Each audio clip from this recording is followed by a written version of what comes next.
Hello, this is Hudu Fadila Liyendede, the founder of the Genesis Science Initiative, and today I'm bringing to you one of the fundamental skills and things you have to know about first aid, and that is the CPR.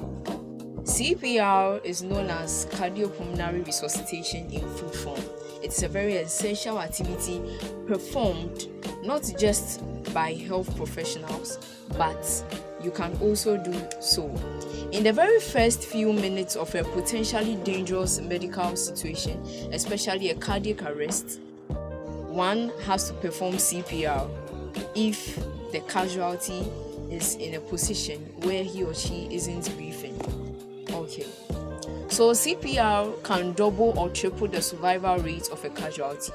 It is usually something that requires energy from the person actively indulging in it, and it is mostly advised that another person is on standby in case the other person is exhausted.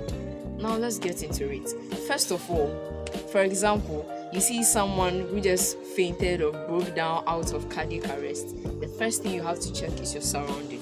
Make sure that your surrounding is good for yourself and then the casualty.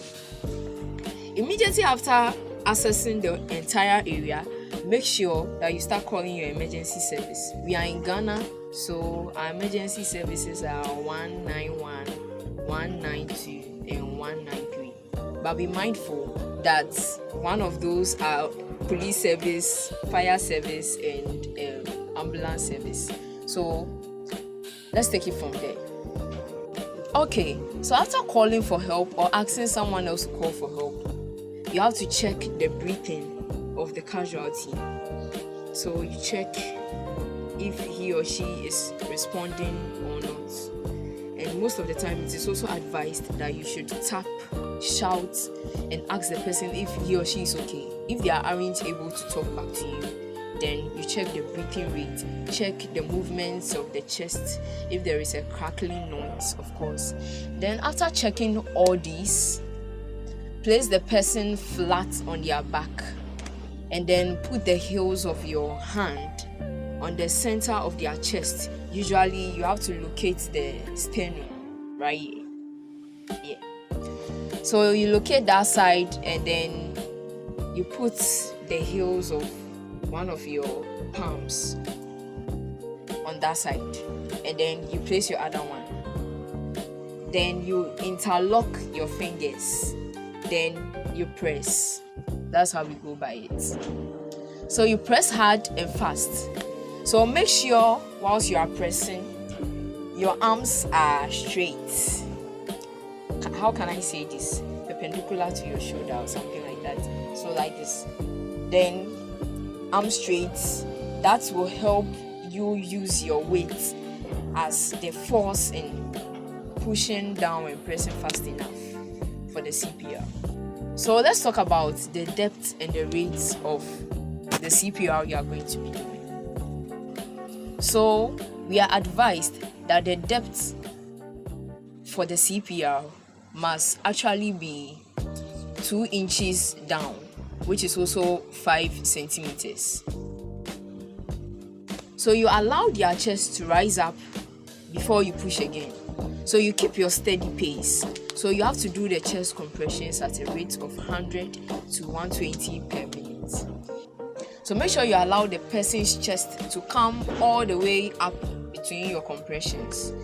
And now for the rescue breath. There is kind of a ratio of 30 compressions is to 2 rescue breaths, but you only do the 2 rescue breaths if you are trained. For hands-only CPR, simply continue doing your chest compressions and just allow the chest to recoil again. You should generally give 2 breaths after every 30 compressions. So that's basically about CPR. So continue doing CPR until any of the following happen. The person starts breathing normally again. Number 2, when first responders of professional health care personnel arrive and take over the care. So that is it. So feel free that if at any point you feel too tired to continue, let someone else who is ready to stand in make the switch as early as possible so there can't be long breaks in between the compressions. Generally, it is advised to switch personnel every 2 minutes because you already know that per minute you should be doing 100 to 120. So this is the video right here. So let's look at it. At the end, I'm also going to share a flyer, and you make sure that please you share, you follow, you like, and then you can follow us on other platforms like YouTube, LinkedIn. For the next one, I'll be bringing up CPR for children and babies because they are also important. So let's check out the video. Feel free to screenshot and send it to someone else. Thank you. This is the Genesis Science Initiative where faith inspires knowledge.